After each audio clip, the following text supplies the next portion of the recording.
السلام عليكم مشاهدي قناة OS تكنولوجي في فيديو جديد. قبل ما نبدأ الفيديو ما تنسوش اللايك والاشتراك في القناة. يلا بينا. اليوم بالغلط ولحسن حظنا موقع سامسونج روسيا نزل بالغلط صورة لسامسونج نوت 20 وكان قمة في الفخامة، وكما عودتنا سامسونج في فئة النوت لا بديل إلا التكامل، أقوى المواصفات وأعلى الأرقام، لكن لم يتم ذكر نوت 20 ألترا. في آخر التسريبات فقط تم تسريب شكل وأرقام النوت 20 والنوت 20 بلس. كما موضح أمامكم يأتي الجهاز بحواف حادة وبروز رائع للكاميرات يبين العدسات، والعدسة الأخيرة هي كاميرا بروسكوب للزوم، ومبين تحت الفلاش مستطيل أسود اللي من الممكن إنه كاميرا تايم أوف لايت للعمق، واللون النحاسي أو الميتك شمبين رائع جدا، ويأتي بألوان عديدة حسب كل الأذواق، لكن تو خلونا نجو للأهم. بالنسبة للمواصفات أولا نبدأ بنوت 20.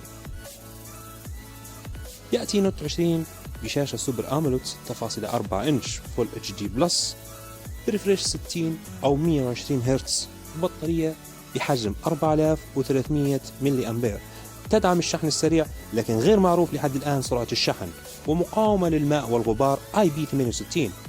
أما بالنسبة للكاميرات يأتي بكاميرا أساسية 64 ميجا بكسل، وكاميرا وايت أنجل 12 ميجا بكسل، وكاميرا TOF 12 ميجا بكسل، وطبعا معالج سامسونج الجديد إكسينوس 962 والتعاون اللي بينها وبين شركة AMD.